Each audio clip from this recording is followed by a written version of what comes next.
So me and James had a little friendly competition at a Mercy event, and he showed up with his tikka masala. Tikka masala, yeah, signature dish at the Black Swan. For the home cook, I like to make a curry in a hurry. Okay. You know what I mean? Let's make it simple. Curry in a hurry. Got it. I took the chicken, the diced chicken, and I marinated it in yogurt and curry powder.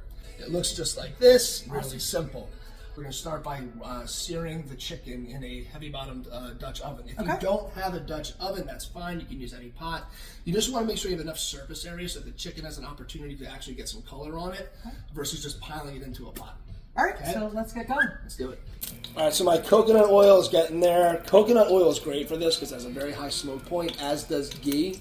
I think I'm about ready to add my chicken. So again, add it kind of, not slowly, but don't just dump it all in one big pile. Yeah.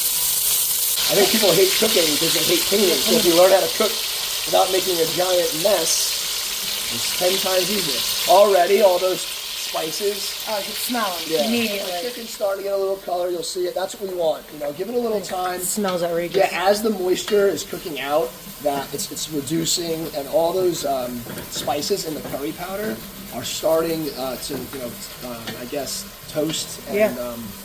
What's the word I'm looking for? Bloom. The spices are blooming. They're opening up, right?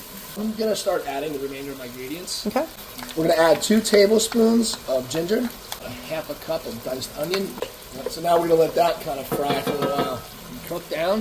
We're going to go now with the spices, the rest of the spices. A teaspoon of cumin, a teaspoon of ground coriander, a teaspoon of cayenne pepper. Again, you can add more of that, less of that, none of that at all. It's just the cayenne. I like a little heat in it.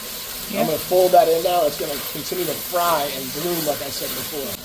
I'm going to add another tablespoon of curry powder. My chicken is more or less cooked. Spices have all been bloomed. It looks great. Yep. Good color. That's it. So now I can add my tomato. And this is a 16-ounce can? Yep. Now's the time to really get, almost deglazing the pan. Exactly. I'm going to start with a half a cup and see how I like it. And you can always put more in. You can't take it out. Yes. So I want to make sure I get that nice, almost like a penne vodka color to it. The chicken's basically cooked. Yeah, definitely. And then this is the best part, butter. Melt it. So 1 stick of butter, the perfect color. That's exactly. I love the consistency. Yeah, exactly right. I think it looks pretty when you put that in there right there. Yeah. You should smell my house right now. I was going to smell like this for a week. Oh my God, it's so good though. No, and we did a little bit of rice too. It's saffron, right? We had that cooking. Really simple. Rice is basmati rice. You can use jasmine rice, and remember, it's a 1 part rice, 1.5 part liquid. Put them in a pot together. A little bit of saffron or whatever. Chef tip: you can make your rice in chicken stock and bring it up a notch too. There you go. There you chef tip. You have it, firsthand from someone. Let's plate this thing. So I fluffed up the rice. Once the rice is done. If you don't fluff it, this is another chef tip, it'll end up kind of, the rice on top looks fine, the bottom will be all mushy. So you want to fluff your rice so you get those separate individual grains.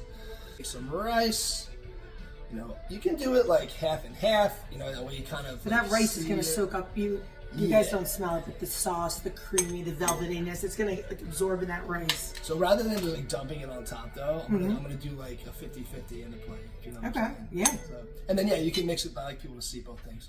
And this. then you could totally cut your cilantro. I just like that. I love like cilantro. Tear. Yeah, I just like it because it's almost like you can eat it like a salad, Yeah. You don't get to try it, but we do.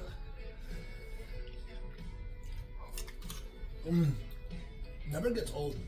It really doesn't. Like every time I eat it, I'm like, I'm not a spicy person, and this is not spicy. This is flavorful. Yeah. It's really good.